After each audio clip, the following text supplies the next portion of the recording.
Good Thursday morning, and sorry I'm a couple minutes late this morning. Uh,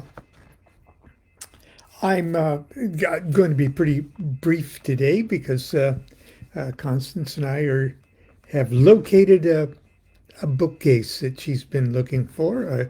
Somebody's uh, giving one away, and we're going to have to get out in the old Volkswagen van and try to go pick it up. Anyway, uh,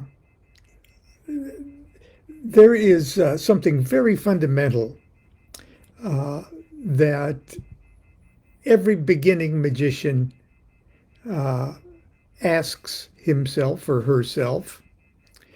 And I have to confess that every advanced and medium level, every magician deep down inside asks themselves this.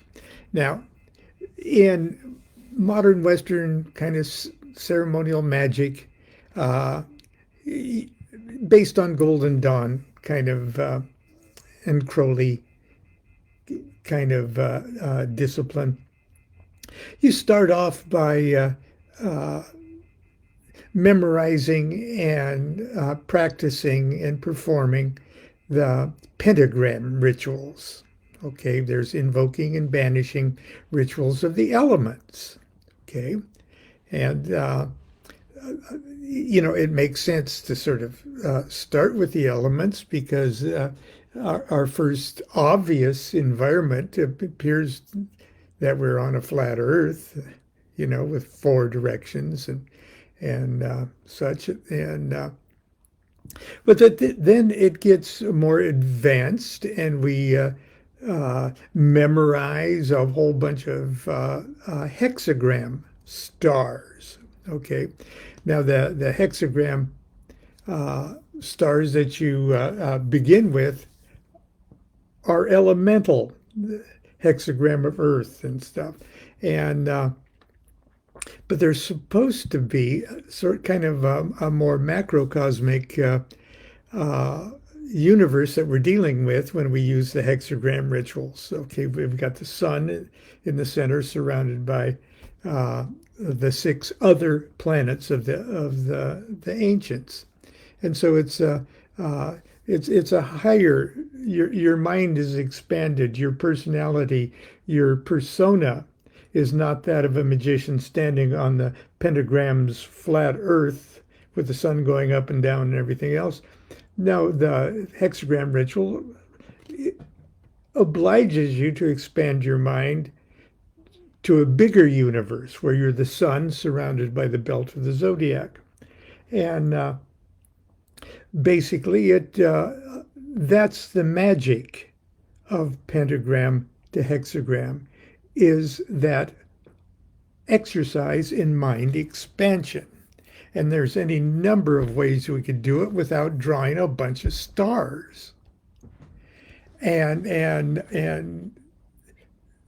occupying our ruach, our brains, trying to think, well, is that an invoking hexagram, or is that an invoking pentagram of air, or is that the same star, the same way, is that a banishing pentagram of water?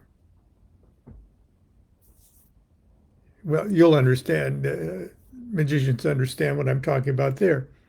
The same pentagram invokes air and banishes water because you only got five little. Geez.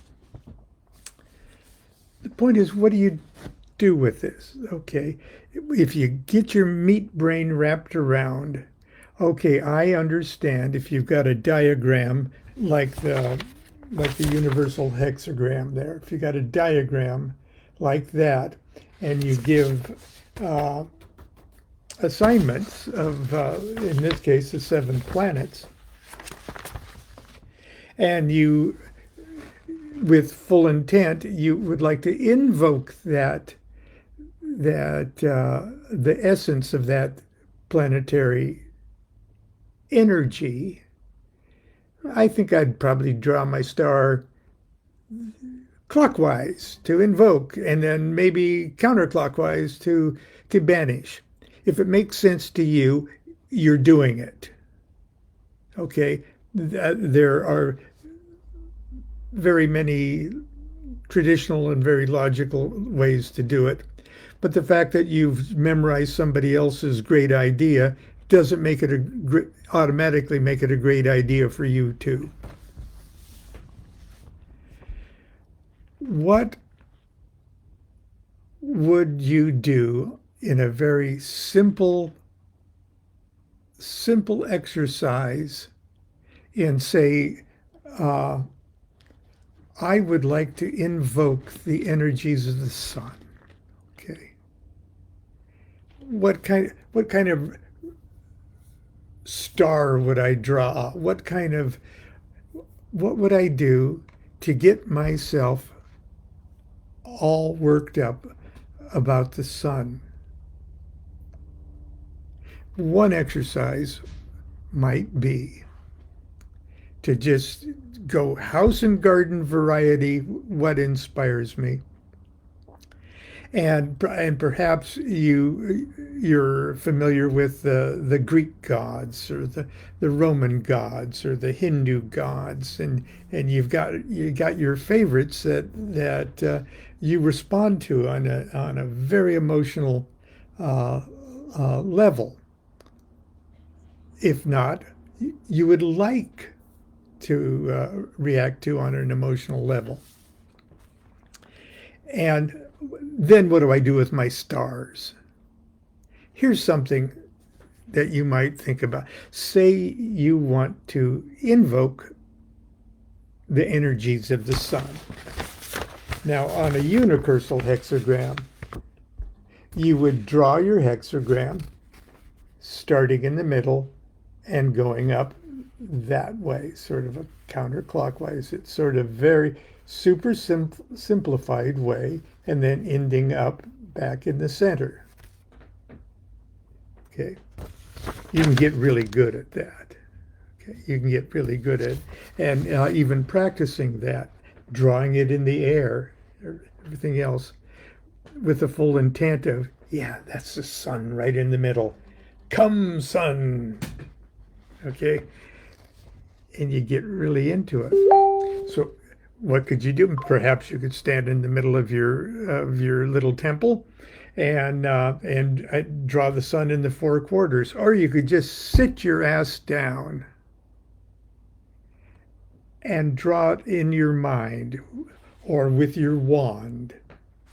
Draw a nice big one right there and say, Apollo. Apollo. Got a picture of Apollo? Get a picture of Apollo. Find the Homer's hymn to Apollo, if you will. Crowley wrote a hymn to Apollo. And if you respond to poetry, if you respond to music, throw on the Beatles, Here Comes the Sun, dee, dee, dee, dee, and just get yourself viscerally enmeshed in the art of Apollo. And I'm going to read a hymn to Apollo by Aleister Crowley, which is not a very famous poem, or one that people even hear very much. It's very short, and it can be found on the OTO USA website under the poetry section. Hymn to Apollo. Oh, first of all,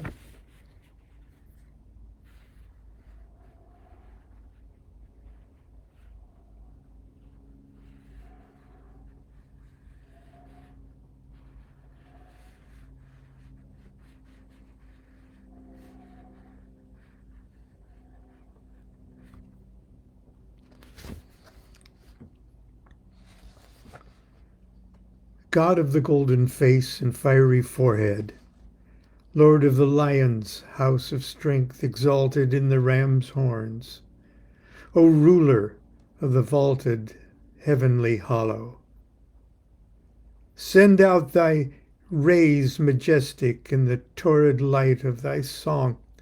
Thy countenance most splendid bend to the supplicant on his face extended.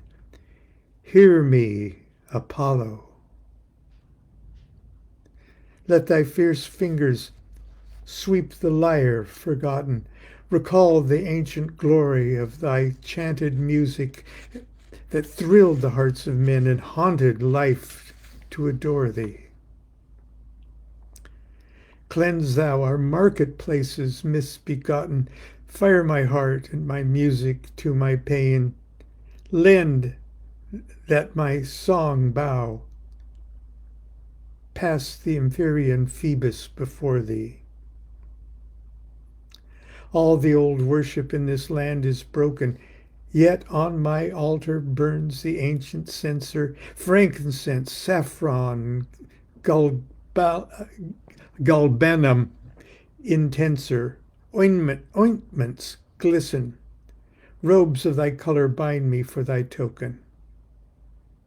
My voice is fuller in thine adoration. Thine image holds its God-appointed station. Lycian, listen. My prayers more eloquent than the old chants, long since grown dumb on the soft, forgetful airs.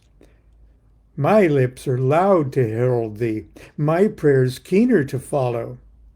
I do aspire, as thy long sunbeam slants upon my crown, I do aspire to thee, as no man yet. I am in ecstasy. Hear me, Apollo. My chant wakes elemental flakes of light flashing along the sandal-footed floor. All listening spirits answer and adore thee, the amazing. I follow to the eagle baffled sight, limitless oceans of abounding space, purpose to bind myself, but know thy face, Phoebus, in gazing. Hear me, hear me, hear me, for my hands' dews deathly bathe them, sinks the stricken song.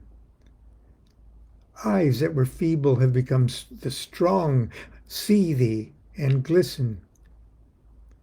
Blindness is mine, my spirit understands, weighs out the offering, accepts the pain, hearing the paean of the unprofane. Lycian, listen. God of the fiery face, the eyes inviolate, Lord of soundless thunders, lightnings, lightless, hear me now for joy, I see thee sightless, fervent to follow. Grant one boon. Destroy me. Let me die elate, blasted with light intolerant of a mortal, that the undying in me pass thy portal. Hear me, Apollo. Hear me, or if about thy courts be girded paler some purple softening the sunlight merciful, mighty, oh, divide that one light into a million shattered gems, that I mingle in my worded measures some woven filament of passion, caught, Phoebus, from thy star-girt crown to fashion poet's pavilion.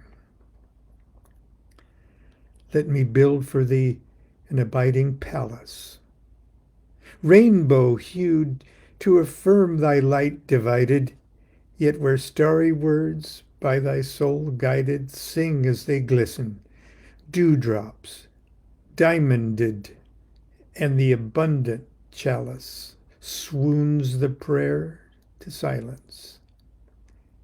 Pale the altar, glows at thy presence, at the last words falter. Lycian, listen.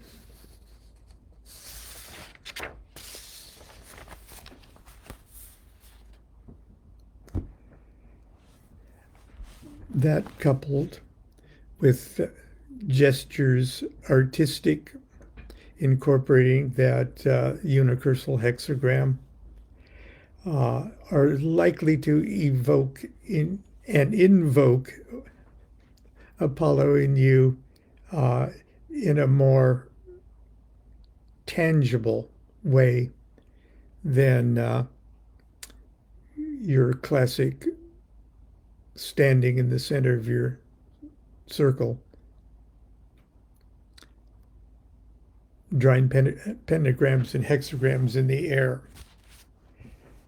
Join your left hemisphere ceremonial magic with your right hemisphere triggers of emotional response.